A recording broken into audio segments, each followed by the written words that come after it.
pre-analytical variables that we have to consider. So, because are many changes after you have collected blood. So, platelets are quite sensitive because during blood collection, you might have activated them. So, if you have activated them, surface activation will shorten clotting time. Okay? Now, during blood collection, there is also a chance that there would be increased lability of factor 5 and 8. So, when you say lability, it is the state of being unstable. So, the factors that will be affected here are factor 5 and factor 8 because this will prolong the clotting time. Okay? So, there are many factors that could affect uh the primary hemostasis evaluation, and one of them is pH. Now, during processing of specimen, there's a chance that you might probably lose carbon dioxide from the sample. If that's the case, this will increase the pH. So, which means that your blood sample will gear toward more alkaline pH. In addition, you have to remember that most of the commercially available anticoagulants would also have buffer, okay? Would also have buffer, and this buffer will actually um affect your laboratory evaluation. And of course, this because there would be changes in the pH. So changes in the pH will cause the blood, okay, to have a prolonged clotting time. And that's not good because if a person is for surgery and if his clotting time is prolonged beyond the normal range, there's a possibility that the surgeon might possibly defer him to undergo surgery because of a prolonged clotting time. Okay, so what would be the solution? The solution is to avoid opening the tube at room temperature for 6 hours. Meaning to say, if you are to stand at room temperature, it should not be left uncovered. Okay? So palagi dapat meron takip. Okay. So the same thing with temperature. So at room temperature, labile factors such as factor 5 and factor 8 may deteriorate. And in doing so, this will prolong clotting time. Okay. And you do not want to store your blood, okay, at cold temperature, particularly at 4 degrees, because this may possibly result to premature activation of factors 7 and factor 11. So what will happen is that it will shorten the clotting time. Again, we have the same solution. So the same solution is that you should not allow your blood to stand at room temperature up to 6 hours without any cover. So you should avoid doing that. Okay, now how about centrifugation? Centrifugation is important, especially if you want to achieve the presence of platelet-poor plasma that would be required for coagulation. Okay, so when you say platelet-poor plasma, it's very important that there should be about only 10,000 my platelets for every microliter of blood to be considered as platelet poor. Okay. Now we have to remember that there is also a buffering effect, buffering effect of RBCs. Okay, buffering effect of RBCs are lost once the sample is centrifuged and once plasma is exposed to air. Okay. Which means that in order to avoid these variables, it's very important that we have a good quality control in specimen processing.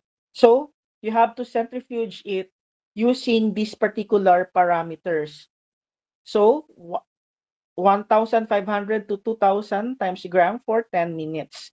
Another thing is that um, removal of plasma using plastic or siliconized pipette would be very important. Again, avoid using glass pipette because platelet could adhere at the sides of the glass.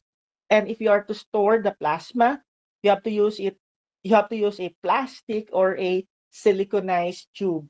So do not use any ordinary glassware because again, platelets will tend to cling at the side of the tube. So to avoid deterioration, test should be done as soon as possible, or the platelet-poor plasma may be stored at 4 degrees, but it should not last for more than 2 hours. Okay. So platelet-rich plasma, okay, PRP. So platelet-rich plasma is required for platelet aggregometry test. Okay. And of course, the presence of platelet here is more than 10,000 per microliter. Okay, so another possible thing that we could possibly do in the laboratory is to prepare frozen sample. So when you say frozen sample, it means that you have stored the plasma or the specimen at negative 20 degrees. Okay, we should avoid in the blood in the lab is the thaw, freeze, rethaw. So we do not want to thaw, freeze it again, and rethaw it again. Why? Because fibrinogen is stable only up to 4 hours after thawing. So it may survive refreezing and thawing. However, not for von Willebrand factor. Okay, von Willebrand factor may not be frozen and thawed more than once. So dapat pagka-thaw ninyo ng frozen specimen, you have to use it right away. So we have to avoid thaw, rethaw, particularly for von Willebrand factor. Okay, so these are the ideal storage times and temperature. Okay, so as you can see, these are coagulation tests.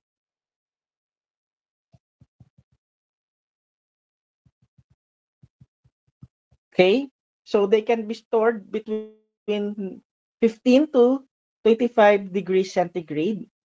The same thing with factor assay, and then optical platelet aggregometry using platelet-rich plasma, and even the whole blood aggregometry. So as you can see, all of them should be tested.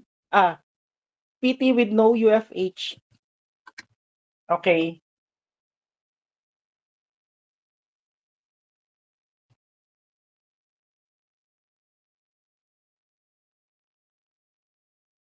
PT, prothrombin time, and partial thromboplastin time with no UFH should be tested within 24 hours. So when you say UFH, so this stands for unfractionated heparin. Okay, so without unfractionated heparin, it should be tested within 24 hours and maintained upright, and it should be sealed. Do not open it unless you will be testing it.